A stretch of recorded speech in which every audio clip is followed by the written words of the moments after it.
Well, ladies and gentlemen, here we are then. Welcome to the Blackout Racing League. I've finally got this stupid platform to work. You don't know how long it took me. I've sweated literal buckets and more to be able to do this. I've sweated enough that it would fill the Indian Ocean 3 times over.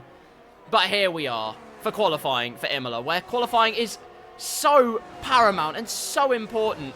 It's one of those tracks that is so satisfying to get right, but equally very unsatisfying to get wrong. So there's that.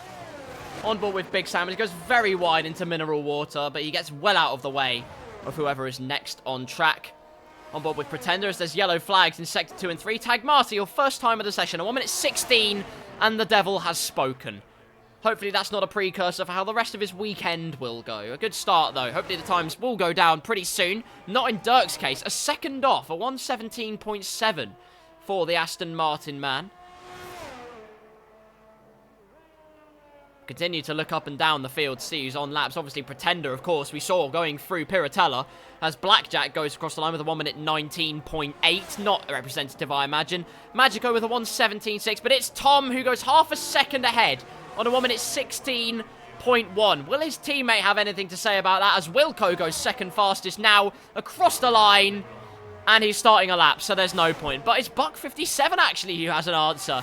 Mercedes looking like they're pulling out all the stops and all of the aces in their hand with a 1:16 into the 16 zeros. Who will be the first to break in to the 15s? Will it be Zeus? That's what happened last time out in Miami, who was just dominant, absolutely dominant in that Mercedes. Maybe we'll see him break through into that 1 minute 15 barrier very soon indeed.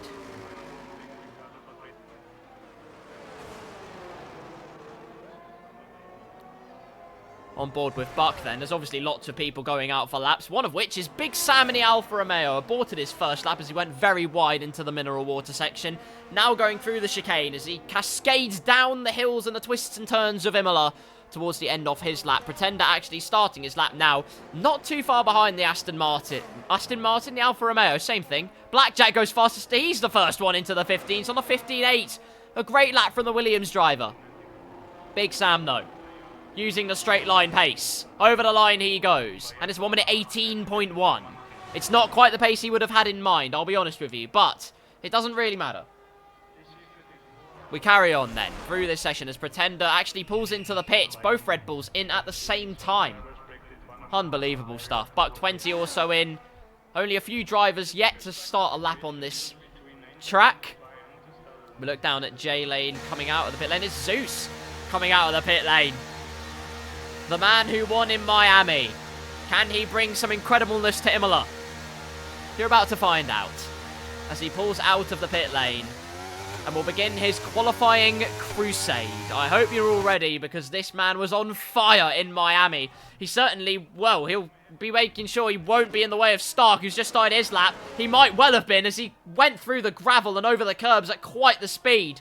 That will probably be looked into. That looked quite dubious indeed. Stark will now have to reset. It's a lap, a banker lap he doesn't have under his belt. The confidence is knocked and he has to do it all over again. Not a great start for Ferrari. It's at the home, one of the homes of the Tifosi, which is great news for Ferrari indeed. Wilco currently in 4th place, so he's bringing them some kind of joy so far. It's Williams actually, though, who head the field. Blackjack with a 1 minute 15.8 as Big Sam crosses the line again and goes up to 10th place, so 1 minute 17.8, beating out Vulcan by just over a 10th of a second. Yellow flags there as we see J Lane ahead of one of the Red Bulls. Pretender there, I think, trying to start a lap. We're on board with J Lane now. Battery completely filled up to the gills. In fact, Tom on an outlap as well there, so it's all happening here in qualifying. Excuse me. I'm not keeping up very well. It's all happening here in Imola. I apologise if my commentary's a little bit wayward, because I'll be honest with you, it did take me the best part of an hour and a half to figure out why the audio for my stream wasn't working. Turns out the most stressful audio problems are in fact the most simple to sort out. So that's a life lesson for you all, as we are on board with the Mercedes man of Zeus. The man who looked down on the rest of the field like he was looking at them from about 6,000 feet up. Let's see if he can put any kind of deity behind his performance today. Is it godlike? Well, through Tosa he went, and it looked very neat and tidy indeed. Through Piratella now, and well within track limits. Looks like he's not pushing the limits completely out there in the Mercedes. Through Aqua Minerale he goes a bit wide at the second curve, but gets it all together with a chock full almost of oversteer on the way out. The replay's, of course, not the precursor to everything bad, of course. I mean, it doesn't give a truly accurate representation to how the cars are actually behaving. But we'll soon find out whether that was, in fact, overdriving, oversteer, or in fact it was indeed just supreme car control. Out of the final two corners, so close to crossing the white lines. He's really pushing it through the final two, where you can afford to use the downforce and hurtle your way round across the line. Oh my goodness, it didn't even matter if he had oversteer or not. It didn't even matter if he tried pushing the track limits. A 1 minute 14.8. It was Tom last week in the Red Bull who was dominating proceedings. This week, it's Zeus in the Mercedes, 1 second up.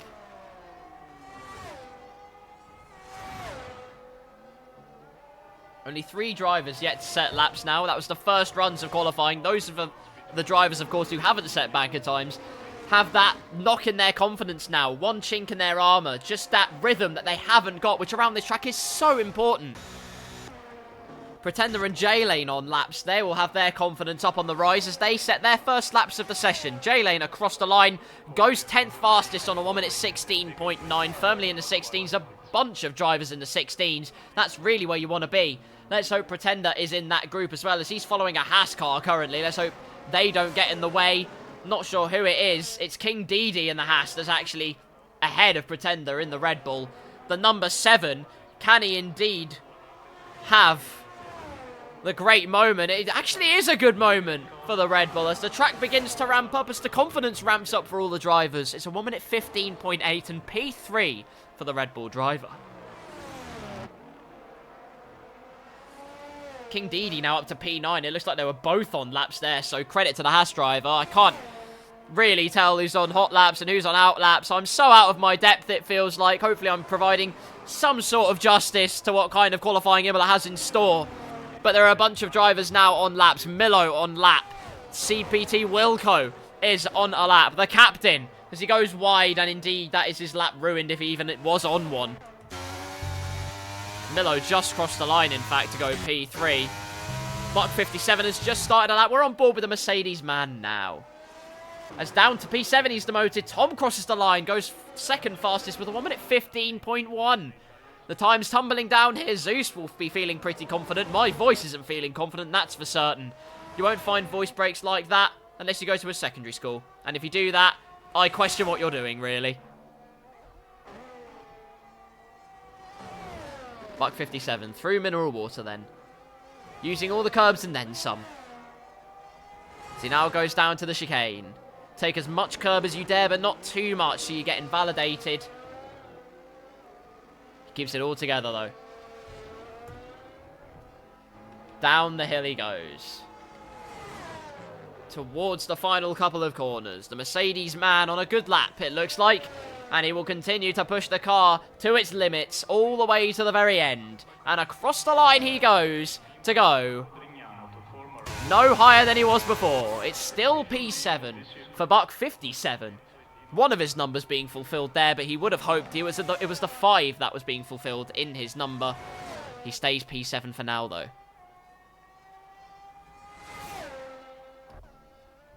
Looks like Stark's going to be setting a lap very soon as he hurtled down the main straight there. One car in the Ferrari up to P3 with Wilco. 1 minute 15.5.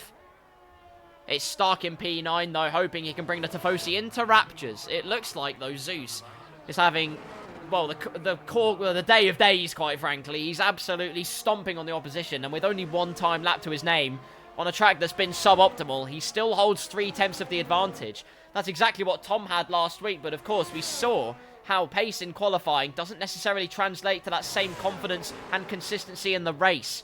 As Stark goes extremely wide there, and will have indeed compromised his lap. It isn't invalidated, which is good news, but he goes massively over the curbs there, trying to find time where possible. Can he find any more time in that Ferrari? That is the question we are asking ourselves. Tom's still out there on the track as well. Not sure if he's going for a second lap or indeed just on a cruising lap to the pits. Stark goes out of the last corner. He will indeed complete this lap. Across the line he'll go, and it is an improvement, a marginal improvement, but an improvement nonetheless. He climbs up one position to P8 in the Ferrari. Meanwhile, Buck 20 up into P4. Very good lap for the McLaren man. McLaren now 4 and 5, just like they were in Miami for a time until we saw Buck 57 on the soft stint, which you didn't see on Twitch because my streaming setup is incredibly naff. But they were like that, so you're just gonna have to believe me on that one. Buck 57 though, the medium soft strategy last time out, of course, is a 35% race for the first race of the day, and then a 50% race in the second race. Maybe opening up the strategy. We saw in Baku that was the case for Stark. Went for a late stop on the softs at the very end of the race, and it ended up an inspired decision for the Ferrari man. Went on to win that race. Incredible pace on new tyres. We've seen that so many times. Again wide into mineral water. That corner just not his friend today. So we now see a bunch of drivers out. Here's one. Your current provisional pole sitter. It's Zeus in the Mercedes. Let's ride on board with him then. Rocketing down towards turn 1. Use a tiny bit of curb. You kiss the curb. Just a little bit. Otherwise, those sausage curbs spit you out into an unknown realm. Down towards the Villeneuve chicane. Throwing the car in. The front complies fantastically. Not using a huge amount of the exit. Into Tosa a little bit wide, but it can actually carry on momentum. But that oversteer certainly won't have helped. It will warm up his tyres a great deal. And where you don't need them to be volcanic ash hot, that's what Zeus is trying to summon through them. What energy through the tyres are left as he goes through mineral water into the right-hander. He does keep it on the track, and that's a lesson there, how to take Aqua Minerale and stay within track limits. Great news for the Mercedes. Over the chicane he goes, flies over that first sausage curb, and after that the second curb speaks for itself. It's clean as you like as he cascades down towards the final 2 corners. Brake as late as you dare. Do you have the confidence? Yes, you do. And this looks like it could be a corker once again here. Zeus is not going to complete the lap. Forget anything I just said. He is not satisfied with that lap. He does have time, I believe, to switch on a new set of softs, get out there and start one last lap. As Pretender aborts his lap, it looks like. Everyone aborting their laps here. Those first sets of laps where the drivers just nailed everything together. It's a tale of two halves here. You either set a scorcher and had that optimum pace like Zeus did, or you keep improving as the session goes on, like Tom in the Red Bull, like the McLarens, like Wilco. Don't count anyone out as we get into the final stanza of this qualifying session. Sample the noise. I'll let you ride with Pretender for a little bit here as we head on to the final minutes of qualifying in Imola.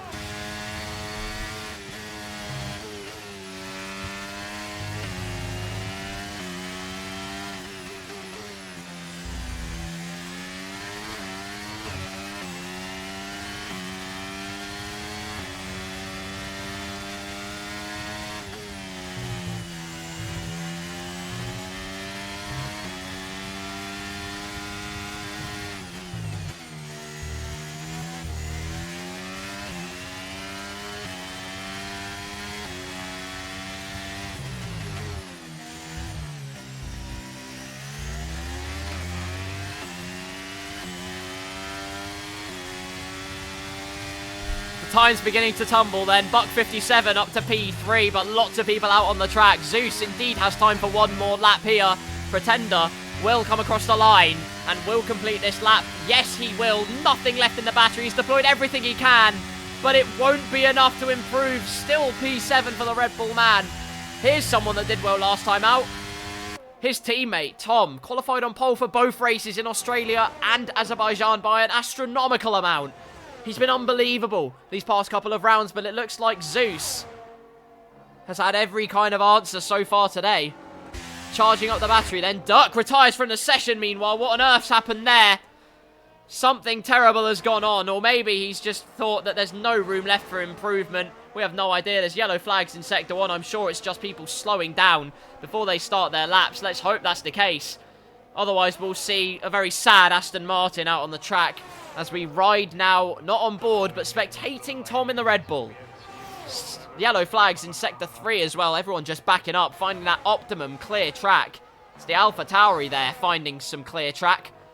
Trying to find that optimum amount of oxygen he can to make sure the car isn't disturbed, his lap isn't disturbed, his rhythm isn't disturbed around this track. I've said so many times it's so important that the ebbs and flows are in your favour. Tom, so far, looking like his ebbs and flows are absolutely pristine. Indeed, through Tosa at the hairpin, he's absolutely scorched through there fantastically. Buck ends his qualifying session provisionally in P3. Wilco can't improve, neither can Slam. Big Sam will stay P17 and last on the grid for the San Marino Emilia-Romagna Pirelli long name I can't be bothered Grand Prix. Tom going through Acqua Minerale there. Absolutely wonderful. Someone's followed. I don't know who. I'll get back to you in a second. But Tom absolutely flying out there. And as long as he has kept it all together indeed, like the onboard cameras have shown, he will have completed a stonking lap. But don't count out the other Mercedes who's just behind him. Zeus will be improving his time. No time improvements so far. No real position improvements. Blackjack retires from the session.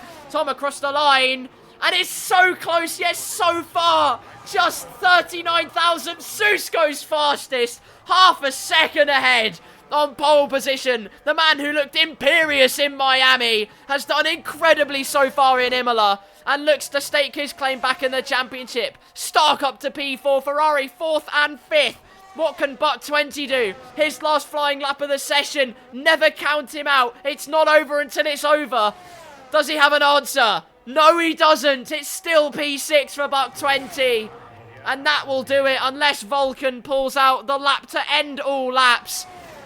That will be it. Your pole sitter today for Imola will be Zeus. A 1 minute 14.471. Almost half a second clear of the rest of the field.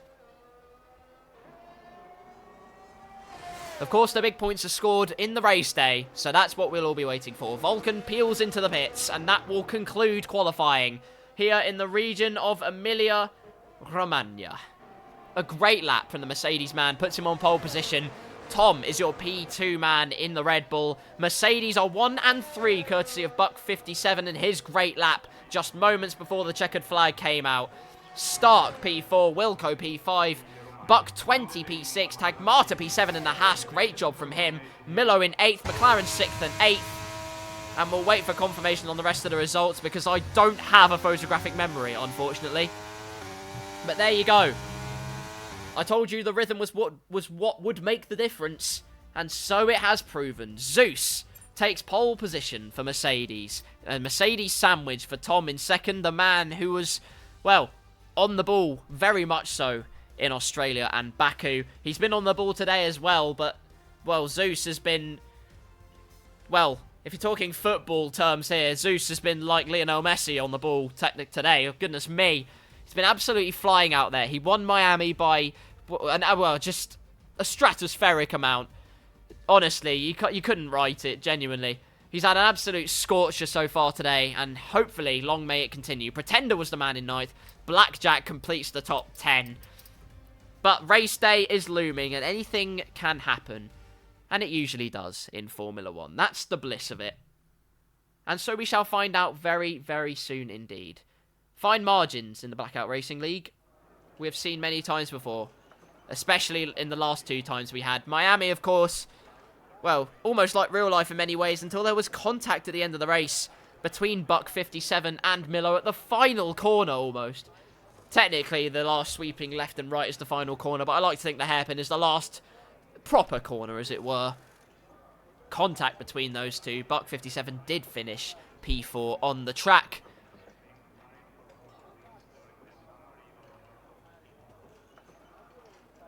We wait now for the race to commence.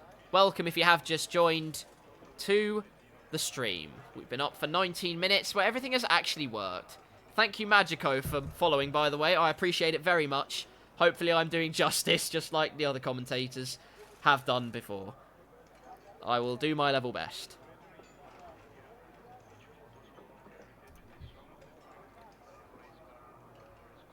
Well, the F1 game announcer explains a rich motorsport heritage here in Italy.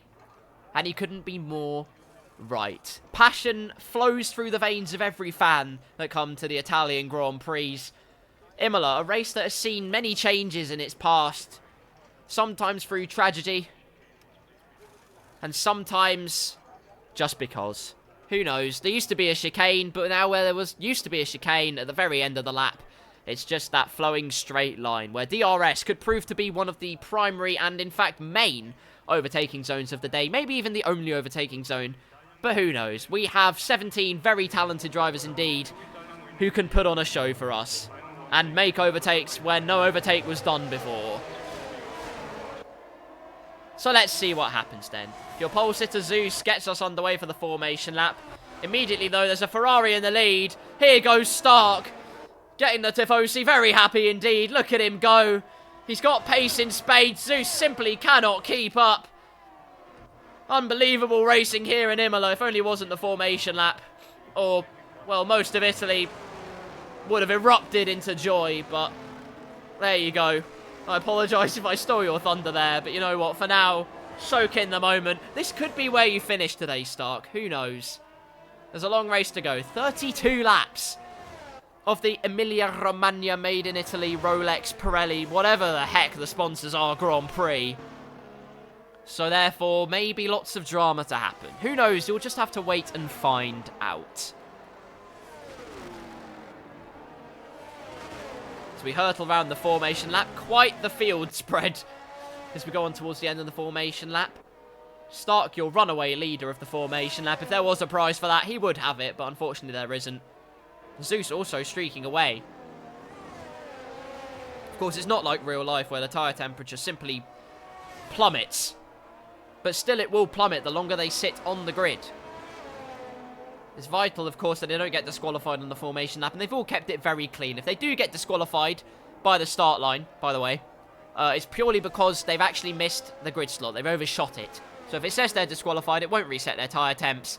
It's just because they don't know how to park. Not, of course, you know what I mean.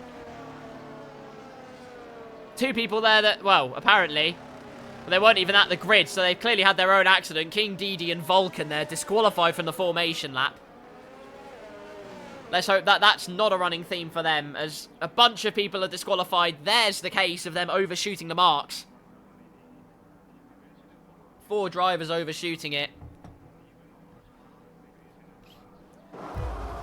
The rear of the Formula 1 cars might be interesting, but I think not. 5 red lights in Imola are go, and it's time for the Emilia-Romagna Grand Prix. And Zeus on the hard tyres, what kind of start can he get? Not a good one against the mediums.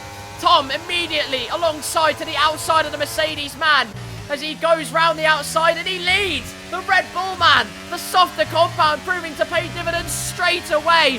Fantastic stuff. Have they all got through turn number 1 safely? Through the first 3 corners, through Tamburello, etc. Yes, they have. Great driving from everyone, keeping it clean, but it's Tom in the Red Bull that leads, going for the contra strategy compared to Zeus, who went for the hard tyres, going long and then fast at the end. Tom straight onto the mediums, and it's proved to be the master at the starts. He leads the Emilia-Romagna Grand Prix. Zeus in second as the race settles down. Stark up to third, ahead of Buck 57. The Tifosi are jumping for joy. Stark's formation, that was indeed a precursor, but he goes wide into Acqua Minerale. Potentially some defensive work, but Buck 57 nowhere near close enough to think about a move into there. Buck 20 in 5th, Wilco in 6th, Tagmata in 7th. Milo keeps his starting position of 8th. As does Pretender. Slam in 10th. Blackjack 11th. King Didi 12th. Dirk in 13th. J-Lane 14th. Vulcan and Magico, the Alpines, are 15th and 16th. Last place is Big Sam. And just like that, 1 lap of the Emilia-Romagna race is completed. Tom, fastest lap, courtesy of it being the first lap of the race. But takes the lead and now has to set about getting a move on and getting out of that DRS range. I mean, we've seen so many times on this new F1 game iteration how powerful the slipstream and DRS combination is, so the quicker you can get yourself out of that stronghold, the better. So far, Zeus keeping tabs for the most part. The gap now up to 8 tenths, though, as Stark actually caught up through the Villeneuve chicane there. Slam didn't have a great time. In fact, it's Pretender who's looking for a move on Tagmata. Nothing going on there so far. The gap, though, very, very close indeed. Nothing going to be doing into Piratella then. through the left-hander. He's also on the mediums. Tagmata on the hards. A very, very rocky slide there. Very frisky from the Red Bull man. One of their cars in P1, the other one having frisky moments in P9. But so far, very cleanly driven and very well driven by everyone to keep it on the road and keep it very well done indeed. As there could be a move here, that it looked like there was. The gap was so close there between Blackjack and Slam, but nothing doing there. But turning our attention back to the front of the race then, Tom leads, but the gap is only half a second. Zeus has done very well to keep up. Another man who's done very well to keep up is Stark. Also on the mediums, but fastest lap by half a second for the Ferrari man. He's looking like the Silverstone hangover hasn't hit him, as the rest of the drivers, of course, had that mental hangover, which is very appropriate for Miami, of course. Basically simulating the jet lag. But for Tom, he has to get a move on. Really has to get a move on if he can. But Zeus finding every answer to Tom's questions he may do. But Zeus goes wide into the Villeneuve chicane. And Stark just has a little bit more of a look, a little bit more of an opportunity to really get on the rear and cause problems for the Mercedes man. Looked imperious in Miami, did Zeus. He's got to really pull one out if he's going to keep up with Tom in Imola. So far, a 3-car train for the leads. Tom, Zeus, and Stark.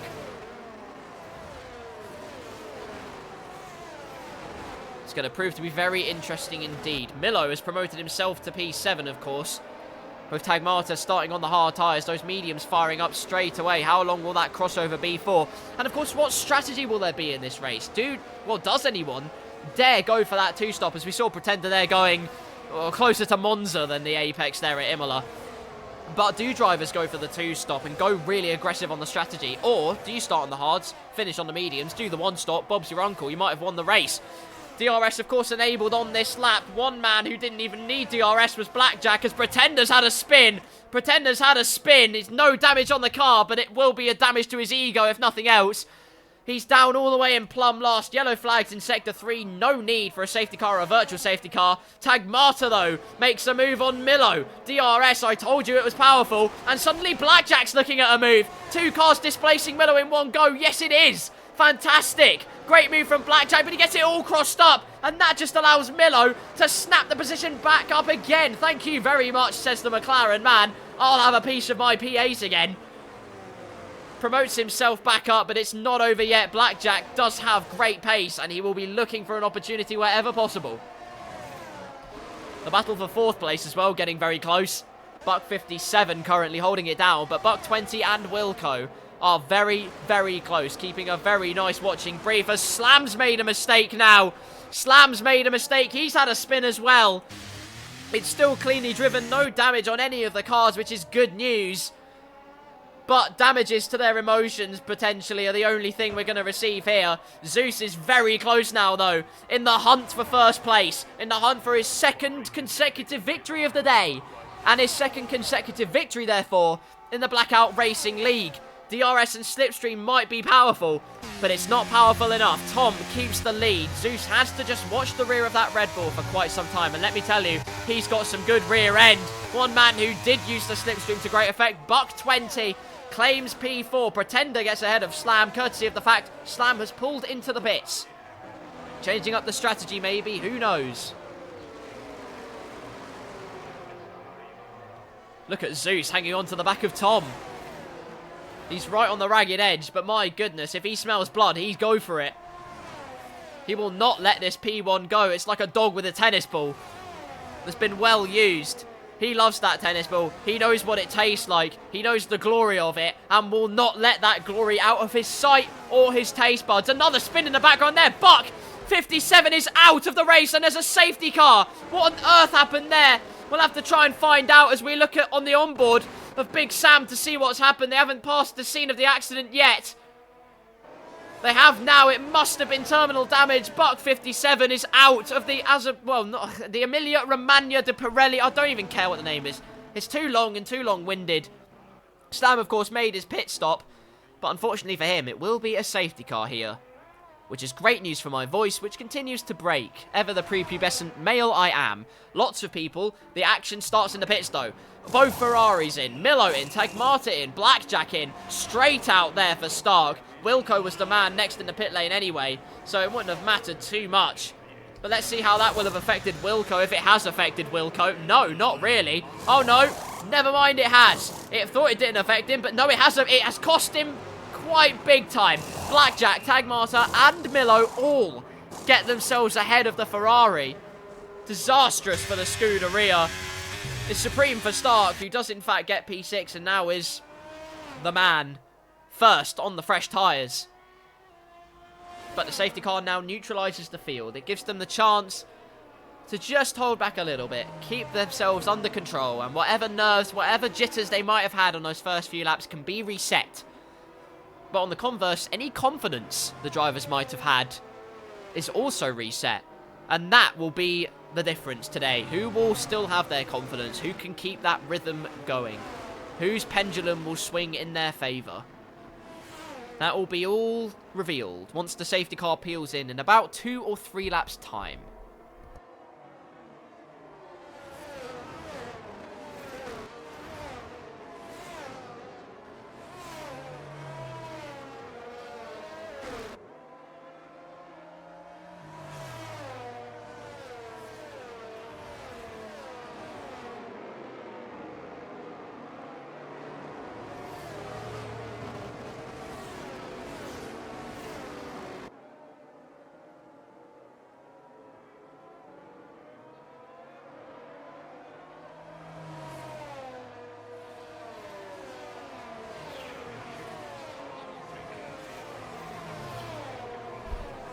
To anyone who's just joined, welcome along to the Blackout Racing League and welcome along to the Emilia-Romagna Grand Primo d'Italia. Your leader so far is Tom, as safety cars just come out because the Mercedes of Buck 57 crashed out of the race outside of Acqua Minerale. Always a tricky corner at the best of times, but catching Buck 57 out on this particular occasion. If you just take too many liberties into that corner, that can be the difference between you having the satisfying exit or the very unsatisfying slam into the wall. They all line astern now. All you need to know really is that Stark is the lead man. A bunch of drivers came in. Stark, Milo, Tagmata, Blackjack and Wilco all came in for new tyres under the safety car. Stark the lead man on new tyres. Where there were loads of safety cars in Azerbaijan, Stark was the man that capitalised and made the most of those safety cars and of his own strategy, ending on the soft tyres, simply sailing up to the back of the rest of the opposition, and then proceeding to stupendously win the Azerbaijan Grand Prix race. Maybe he can do the same again today, who knows. For now, he's on the hard tyres. The safety car peels in at the end of this lap, and Tom will now have control of the field. The annoying thing about F1 23, where handling's improved massively, you still don't get massively free rein over the acceleration. They have a traction limiter, etc., a throttle trace limiter, which in my opinion is extremely annoying. But without that control, what time will Tom choose to put the hammer down?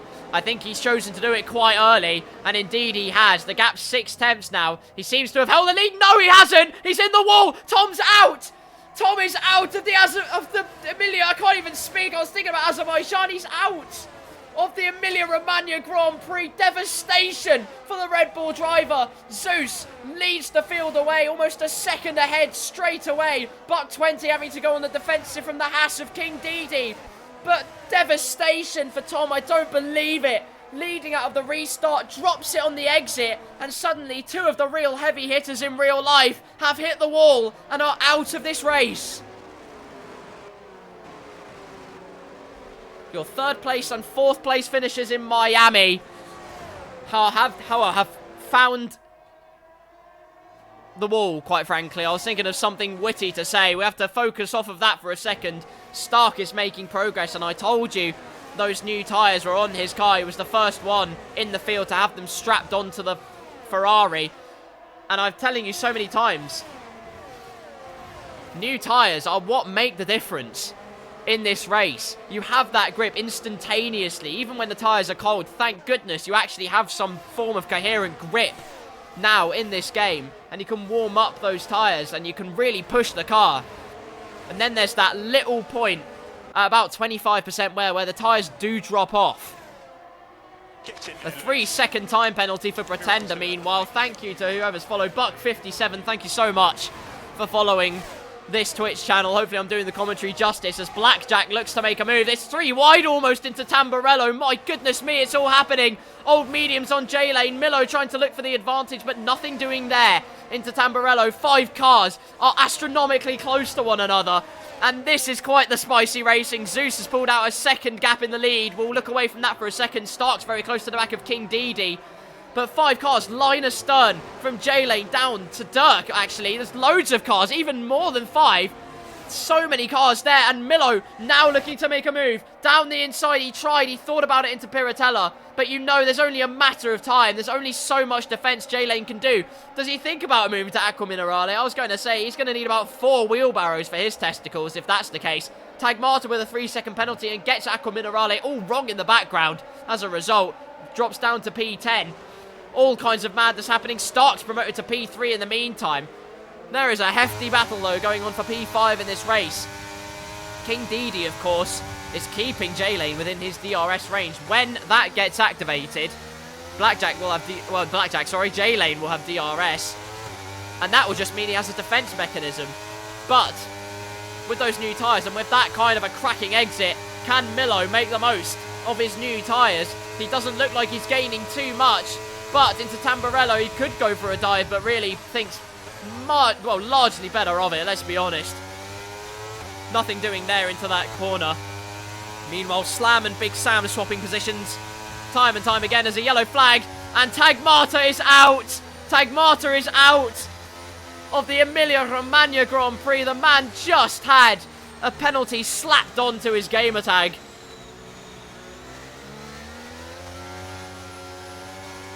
For corner cutting, for exceeding track limits. He had the mistake in Aqua Minerale, and Tamburello has proven to be the tricky mistress. Tagmata is out. Aqua Minerale and Tamburello have claimed 2 drivers now. And the last corner. Driver mistakes have claimed 3 drivers in this race, and now only 14 remain. If it's any consolation for Tagmata, he's in P15, which means he will get 1 point to his name, but what kind of consolation will that be? Yes, it is indeed a little whizzer. Welcome, Tiempo, my friend. Little Whizzer is watching big whizzers go around the track. It's all happening here in the region of Emilia-Romagna. Our second safety car of the race, then. As Zeus now peels into the pits, and there is a man who's coming off those hard tyres, despite the fact he actually had incredible pace. He has decided that the pit strategy will be the optimum way forward. New set of mediums, clean as you like pit stop, and no disruptions there. For him, he gets out nicely, but the rest of the field, of course, bunched up from previous. So now, the task becomes mammoth for the Mercedes man. He's now got 8 cars between himself and that winning position, which he claimed so easily in Miami. But of course, he's got to work for it now. He has got to work for it. Of course, a plethora of other cars pitting in this race.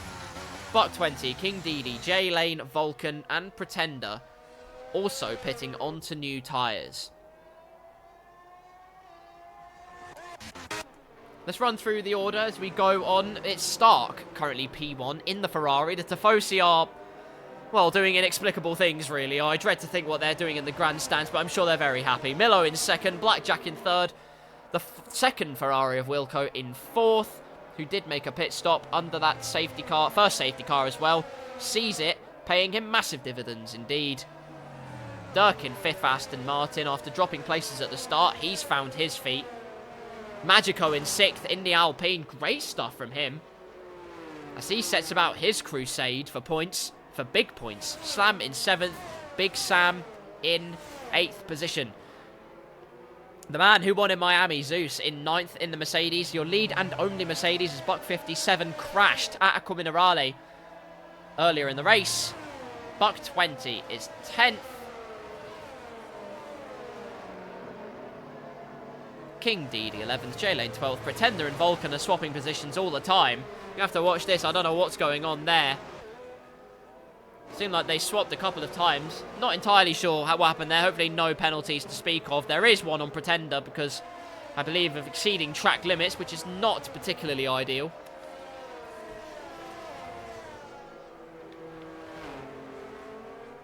Pretender goes onto the grass and actually lets Vulcan through there. So something must have happened under the safety car that I just didn't catch.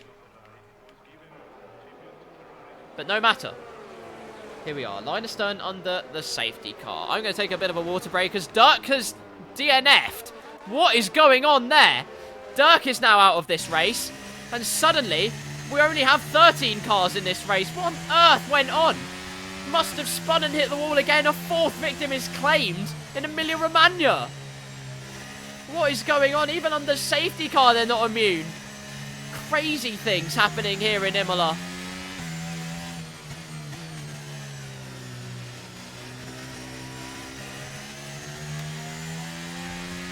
Now I'll take a water break. I'll be right back with more commentary and pundit wizardry. And hopefully insight.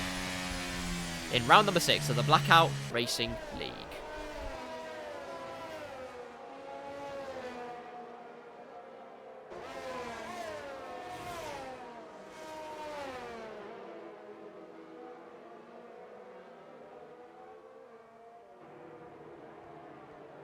Safety car in this lap then. Not the biggest water break I've ever had, but luckily the hydration station has done me a world of favours. Stark will now back the field up, and just like Tom did before, he will control the pace and hopefully not slide into the barriers. That would be the absolute paramount piece of advice I could give anyone, is don't crash.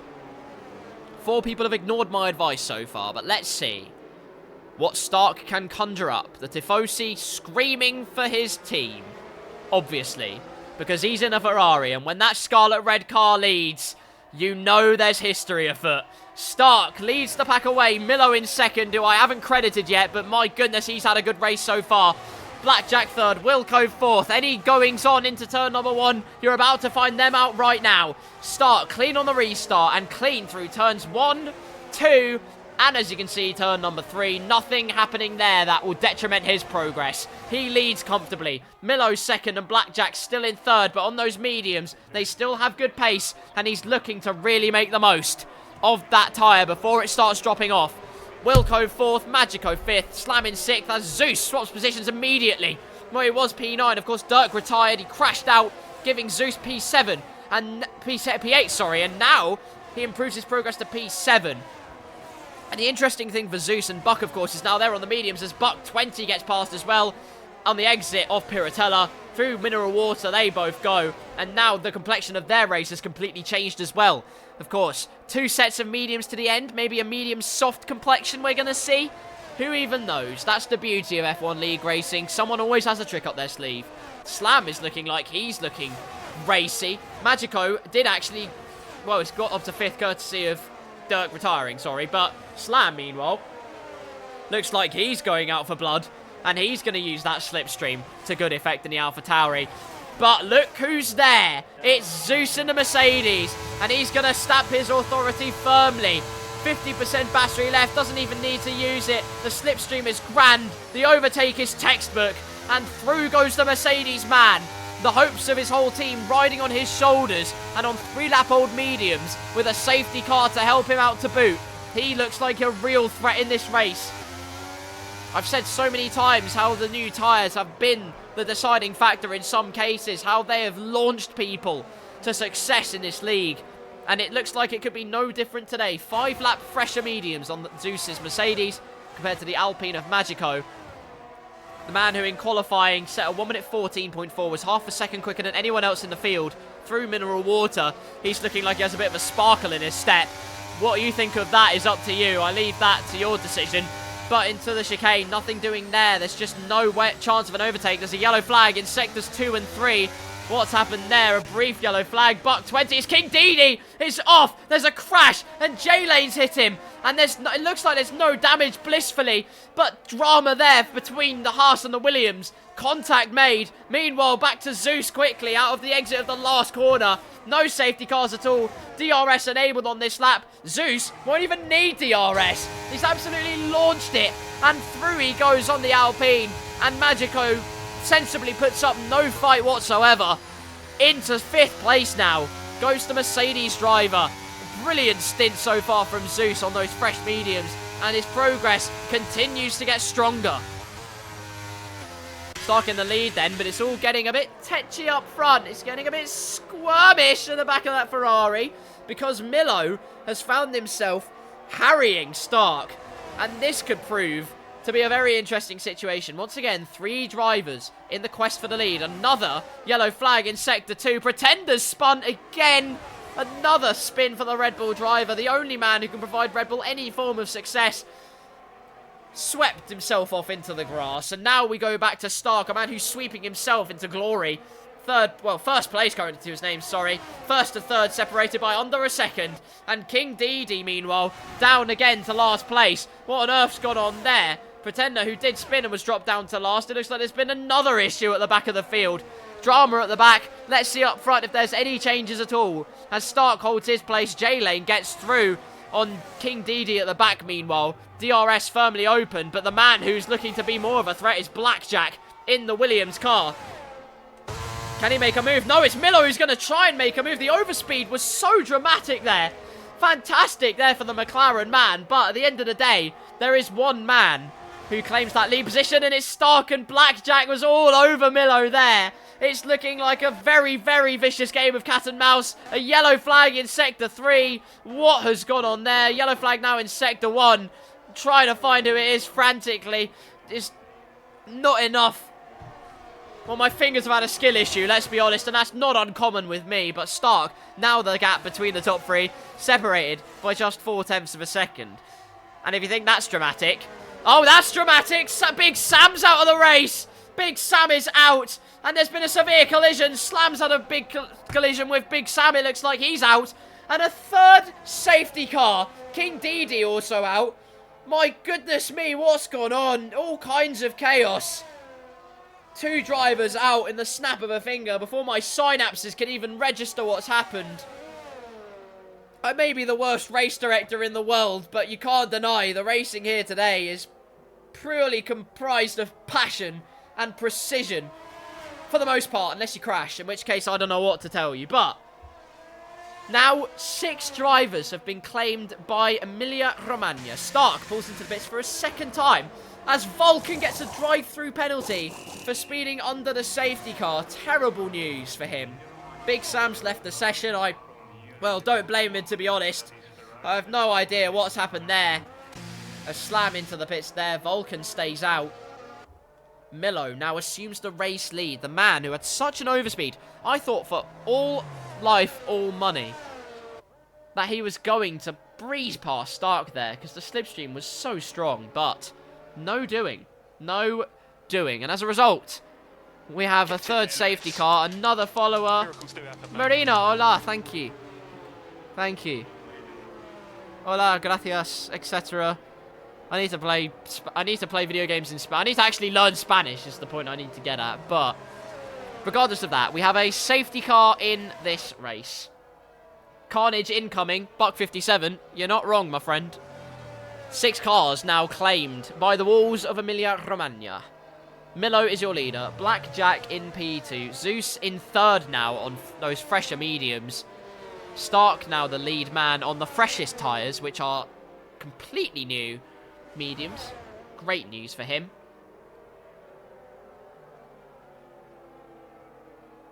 Milo, though, now has control of the field. 3 different leaders under the safety car, unless he chooses to pit off those tyres. Granted, it will be a slight shot in the foot, because really, why would you pit when you're in the lead? And that's why everyone says, I mean, if I'm me, though, put yourself in the position of the driver here for a second. You've got a choice. Do you pit under that safety car immediately, get those fresh sets of tyres, which have proved to pay dividends and make the difference so far, as has been shown by Stark in the first safety car period, Zeus in the second safety car period, and Buck 20 for that matter? Do you pit later under that safety car, shoot yourself in the foot a bit, lose track position, but have those fresher tyres, which you know are so powerful? Or do you brave it out? Do you believe that track position is the way to go? It is lap number 18, to be fair, so a one-stop is now possible. Maybe it's a case of not if but when Zeus takes the lead, and then if but when Milo and Blackjack come into the pits for their final stop of the race. All these questions, we'll have the answers very soon. Our third safety car of the race here in Imola. Milo is your leader. Blackjack P2. Zeus 3rd. Wilco 4th. Buck 20 in 5th. 1 and 5 for McLaren so far. Great news for them. Vulcan in the Alpine currently lies in 6th. J-Lane 7th, Stark 8th, Pretender in 9th, Magico in 10th but on fresh tyres, as is Slam on fresh tyres, who apparently had a collision with Sam. Unfortunately, I missed it. I'm not a great race director, but hopefully I make up for it in my commentary. That is your top 11. Safety car hopefully in at the end of this lap.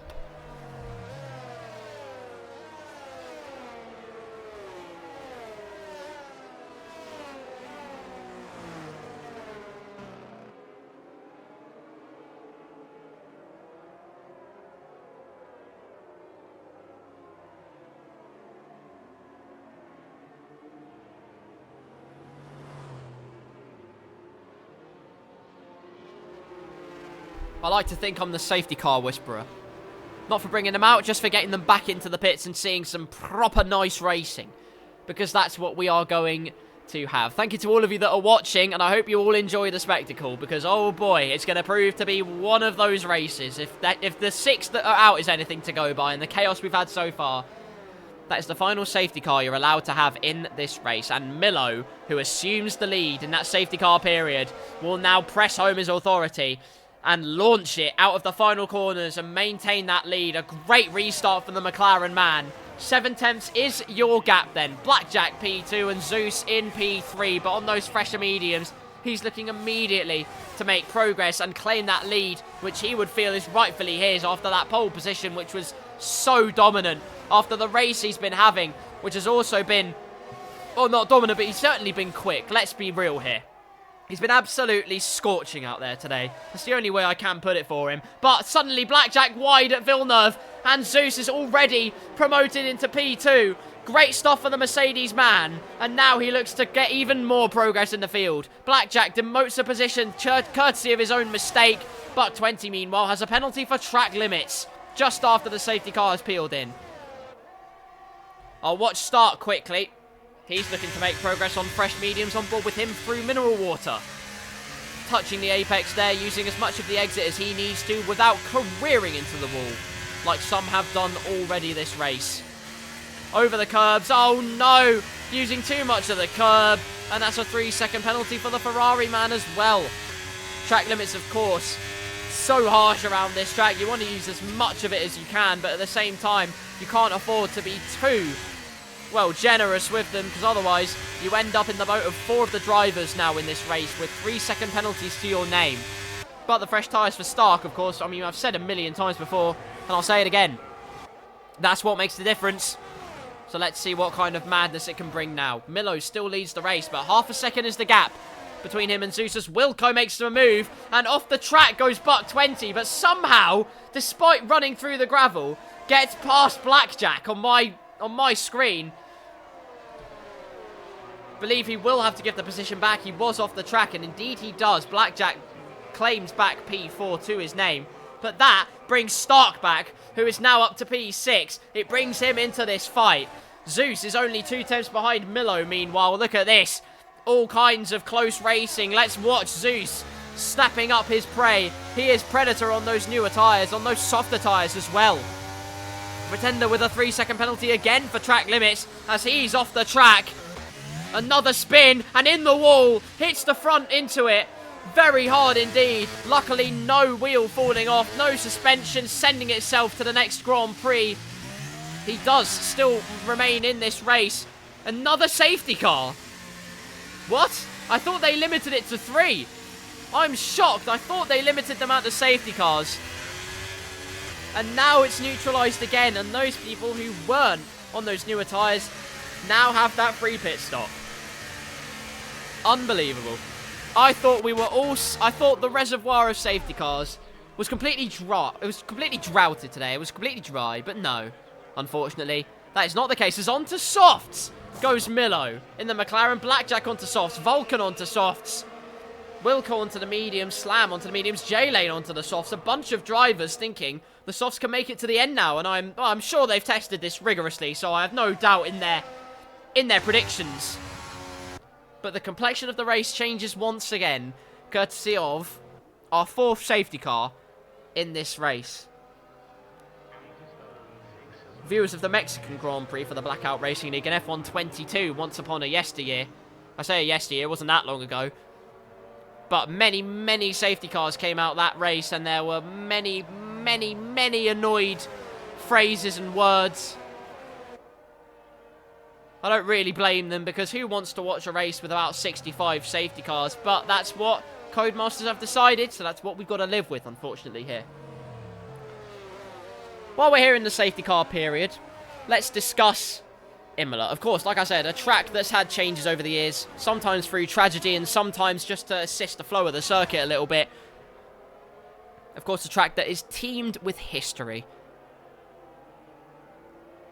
Formula 1 has raced here for many years, of course. The most memorable San Marino Grand Prix for me, I wasn't alive during it, but the race where everyone and their mum ran out of fuel. Everyone ran out of fuel. In the end, Prost, who won that race, I believe it was 1985 at the San Marino Grand Prix, this would have been. Everybody running out of fuel, Prost even running out of fuel as he crossed the line. But he was disqualified later on. He was disqualified from the race. An insufficient fuel sample in the back of his McLaren at the time, the Marlboro McLaren. An historic livery. If you haven't seen it before, I recommend you go and, well, Google image it, quite frankly, because it's produced some beautiful and beautifully aggressive looking cars in its time. Of course, produced the most successful winning car in terms of percentage in history, although based on statistics so far in real life, it could well be gazumped by Red Bull. I didn't mention who the winner was of that 1985 race, did I? It was Elio De Angelis who won the 1985 San Marino Grand Prix after Prost was disqualified. Second place was Thierry Boutsen, and Patrick Tombe was third in a Renault. I believe, actually, a Ferrari was leading the race of Stefan Johansson for a time. But then, of course, he ran out of fuel. And as a result,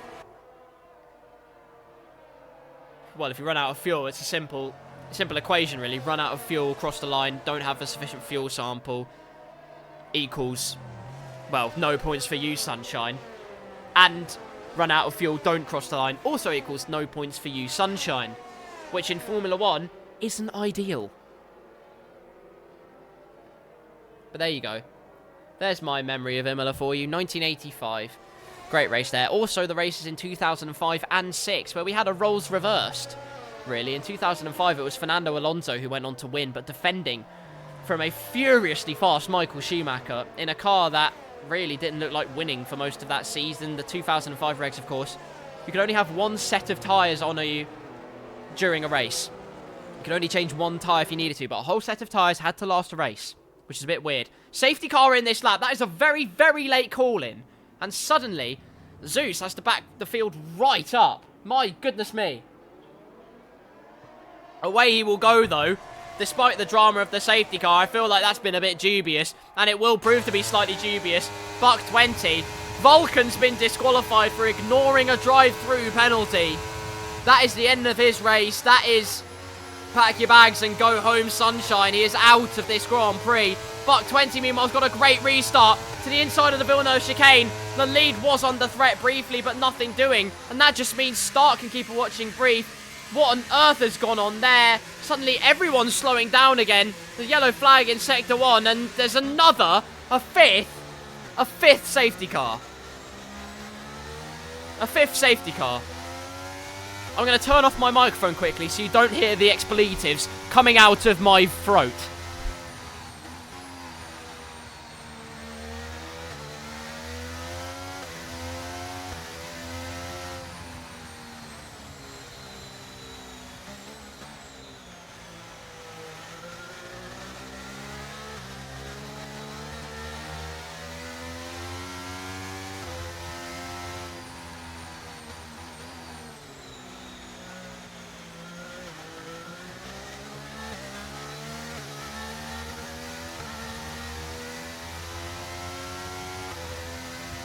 Hello there, if you're watching along to the Blackout Racing League. I just turned off my microphone there to, well, say some things I would rather not say on this stream and keep it PG friendly.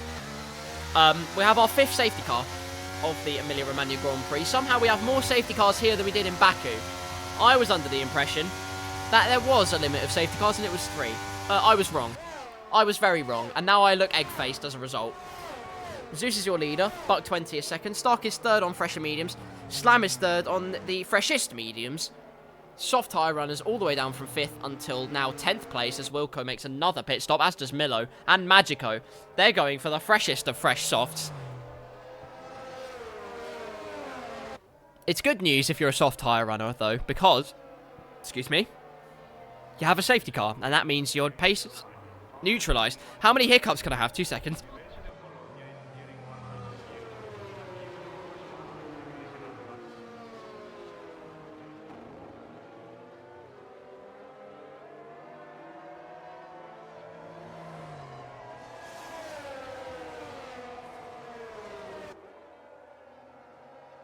As I was saying, good news if you're a soft tyre runner. The pace is neutralised, therefore your tyres don't have as much energy running through them, therefore you can save your tyres a little bit and cause some real problems at the end of this race.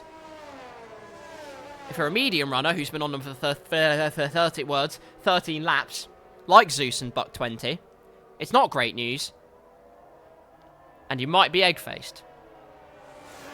Because there are a bunch of hungry sharks smelling blood in the water, and your victory, in particular, they believe it could be theirs.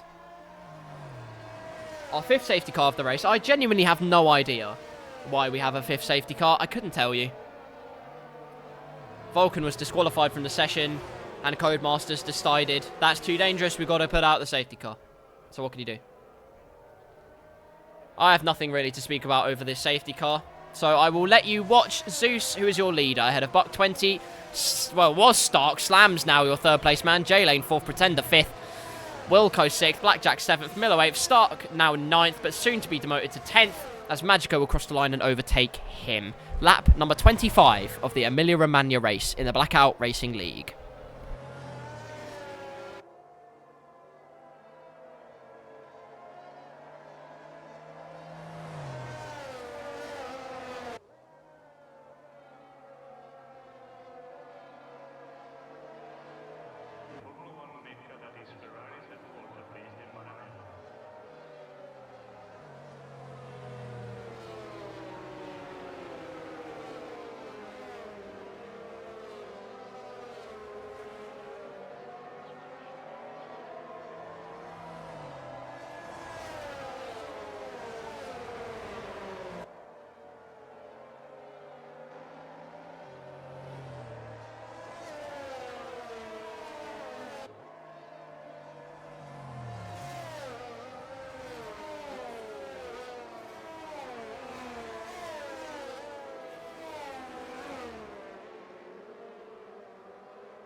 Safety car in this lap, then. Here in Imola. Your leader and 2nd place man on 14-lap-old tyres. Of course, the safety car has neutralised the pace so much that they will have had time to save their tyres, but with 10-lap-plus fresher tyres at the back of this field, you would be hard-pressed to believe that one of them don't win this race, unless there's a 6th safety car, in which case the nearest window is to my left. Zeus weaving his tyres, warming up the tyres, controlling the pace, and now putting the hammer down. And with the hammer down, he'll try and keep this lead for the foreseeable future in this race. He may have had an easy time in Miami, but it's not going to be the easiest of times in Imola. Let me tell you that for a fact. He leads away from the rest of the field, comfortably in 1st by just over half a second. Buck 20 with a penalty to his name in 2nd. Slam in 3rd, J-Lane in 4th, Pretender in 5th. And all of them on soft tyres are going to be looking to make an impression as Stark immediately moves up to P9 in the Ferrari.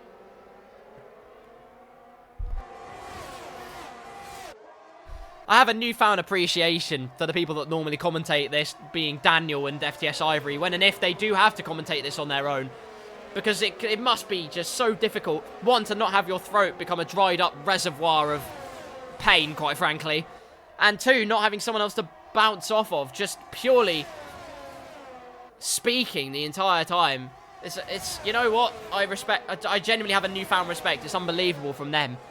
Slam looking like the likely man to take the lead in this race in the Alpha Tauri. A man who hasn't been very close to the lead all season suddenly finds himself in the best position yet to take the advantage. As we head closely now onto lap number 27. 15 lap old mediums. That would be a hell of an achievement if Zeus can win the race and even Buck 20 can keep second on those tyres. Even more impressive if they keep those hungry sharks behind. Actually, J-Lane dropping off there on his soft, so 1.6 second gap. Slam currently has the fastest lap to his name, a 1 minute 18.1. Look at all those cars grouped together. Stark with a 1 minute 17.6, the fastest lap to his name, as off goes Pretender. Pretender goes off. It looked like he went to the outside, but had no room to go. And into the gravel, the Red Bull man goes. It promotes a bunch of drivers up. Only 10 cars left in this race, but all kinds of drama still happening as Wilco gets up to P4. Blackjack again, a victim of the Villeneuve chicane mistake, it must have been.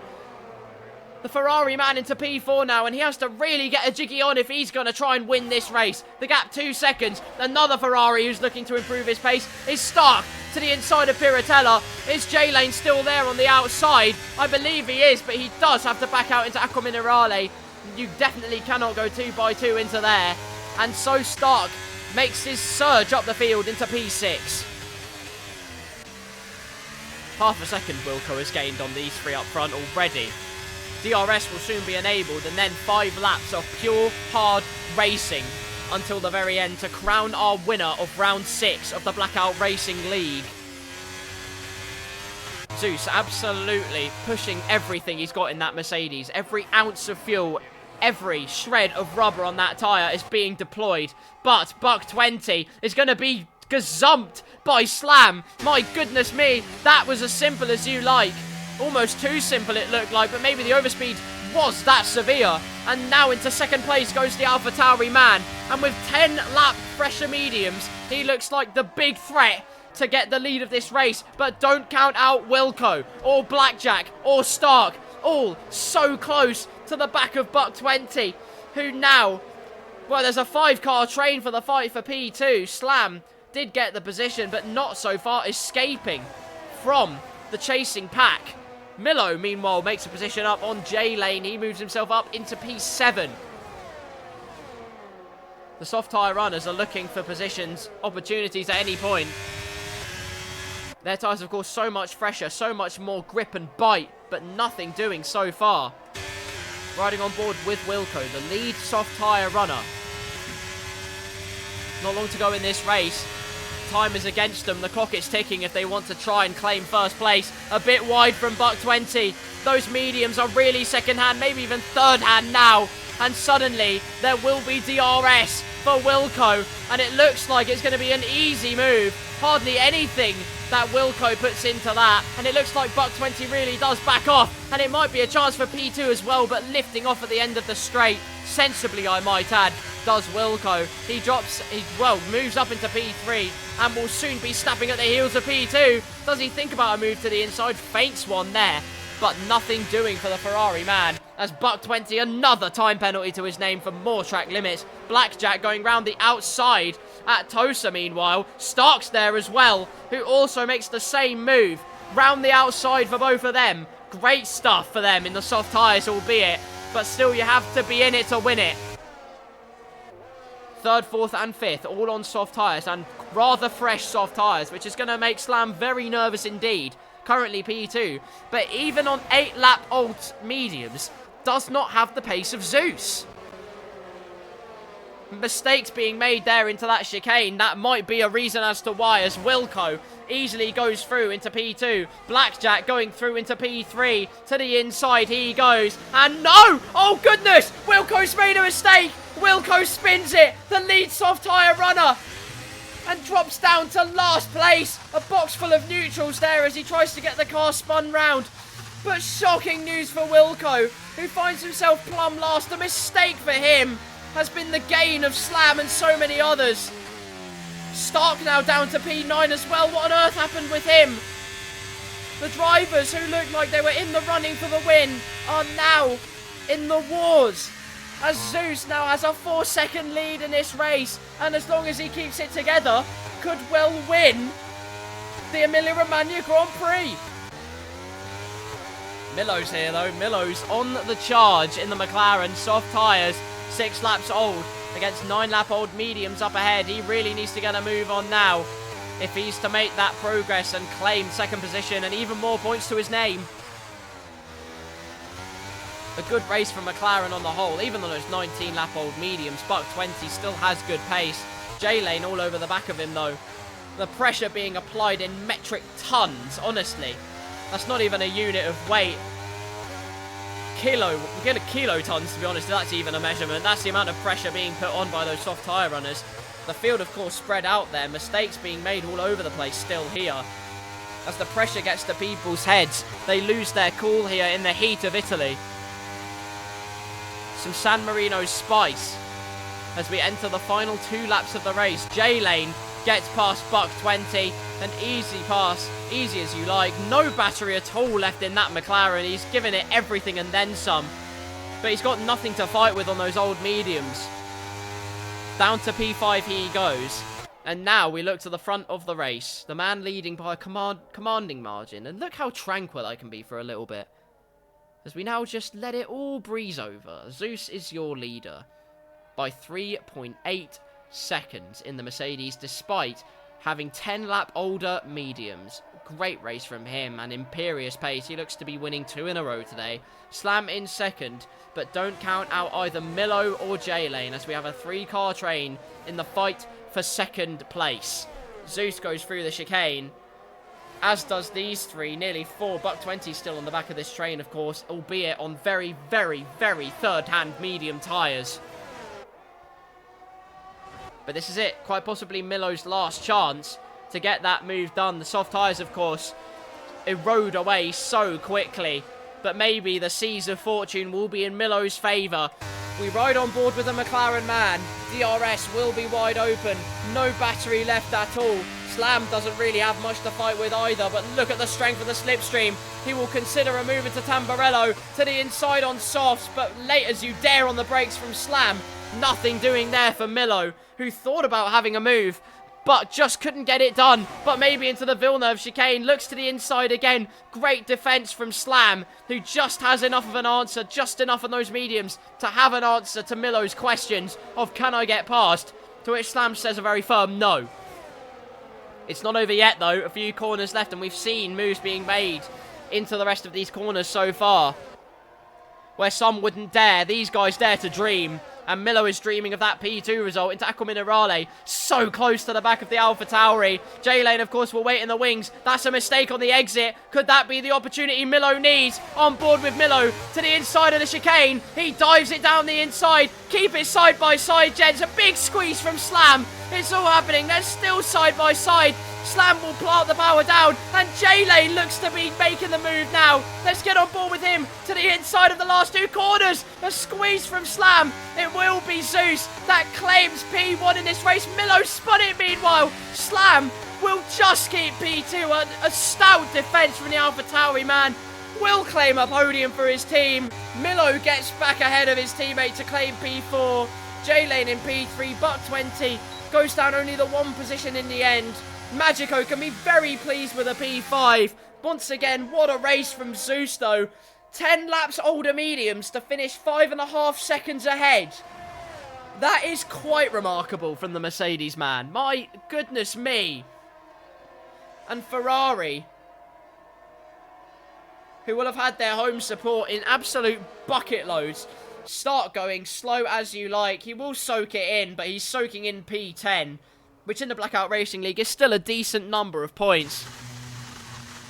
But in this particular instance, it's not really even a consolation, unfortunately. He was right in the running there to be potentially in the fight for a good podium, if not a win. But it all just slipped away from him.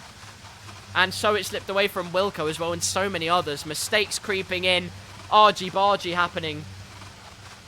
That's meant Stark will tiptoe across the line. Very slowly and gingerly indeed. And claim P10. Which in real life would be 1 point. But luckily for him, it's the Blackout Racing League. So he gets loads of points. Or at least a good handful. J-Lane, according to the game, your driver of the day. I don't even know who the driver of the day was, really. I guess, well, Zeus has to be in contention there. A great effort from him on, like I say, significantly older medium tyres. An unbelievable race, an unprecedented effort from the Mercedes man, 2 in a row. The thumbs up on the podium, I'm sure the celebrations will be a lot more wild than that. But a great race from him. Your podium as well, Slam. Well done from him. I think Slam would have to be my driver of the day. His first podium of the season. A great race for him, getting AlphaTauri some very, very solid points indeed. And so, there you are. Stark does claim the fastest lap in the end. No one else could match it. But it's Zeus, your race winner, with a 1 minute 17.9. That is quite the remarkable pace, despite, well, how fourth-hand his mediums were. Goodness me. Well, fair enough then. Gotta quite respect that. Slam in second. J-Lane in third. Milo in fourth. Magico in fifth.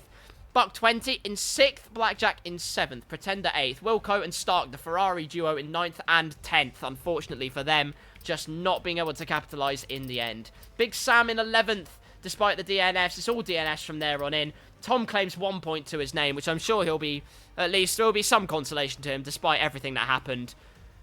But craziness in Imola. My goodness, a plethora of safety cars, complete carnage all over the place. And what can you say other than, what a day for the Blackout Racing League once again. Apologies I couldn't stream Miami and whatnot. But I have streaming skill issues, and that's all you really need to know. Yeah, that's all you need to know, really. I apologise for that. It's all fixed now. You can tell it works. So, in future, there will be, if I'm called up for it, I will be available to stream any and every going on that happens in the Blackout League. A great race in Imola, albeit with about 1 million safety cars. Lots of drama, lots of DNFs, lots of argy-bargy, but in the end, it was Zeus, the Mercedes man, who comes out on top. 2 races on the bounce for the Mercedes man, who had rather extraordinary pace, despite the age of his mediums, here at round number 6. That'll really conclude everything there is for the Blackout Racing League. I hope I did justice to the commentary. Thank you for the Blackout Racing League for having me as your commentator today. Thank you all for viewing this live stream. I hope you all enjoyed the racing, the carnage, and every one of my weird and somewhat skewed anecdotes at times. But it's been a pleasure, so I thank you very much. I'll give you a quick rundown of what happened in Miami, and then I will round off this stream. Zeus dominated, and that's really the headline of the day. The Mercedes man was a country mile ahead of anyone else in the field. The podium was then comprised up of Tom, and I've got short-term memory loss, so I've forgotten who came second. You'll have to bear with me on that one. But the real story at the very last lap of the race was drama between the McLaren and the Mercedes. Probably souring the partnership a little bit, but anyway, we digress. The point is, there was contact between Buck 57 and Milo at pretty much the final corner of the race. Who knows whose fault it was? I'll leave it up to the stewards and whatnot to decide. But there you go. That is all she wrote for the Blackout Racing League. Once again, I hope I've done it justice. I hope I did an okay job. I have a newfound respect for the people who do all of the commentary on their own. I tip my hat off to them, very much so. It was Wilco in the end who got second place. I apologise, Wilco. You did an incredible race in Miami in the Ferrari, so well done you. Great job. And there you go. I will finally end off now. I don't know how to do this whole streaming thing. It's been 4 years since I even streamed, and even then, clearly I still don't really know what I'm doing. But nonetheless, I thank you very much for watching. Thank you to Blackout once again for allowing me to stream this and commentate over this wonderful series and league racing series for that matter. Thank you all for watching once again. And until next time, I'll play you out to some no copyright sounds. I bid you a very good evening, good morning, good afternoon, wherever you're watching this from. And until the next race in the Blackout Racing League, I wish you all the best. Stay safe, take care, and I'll see you very soon.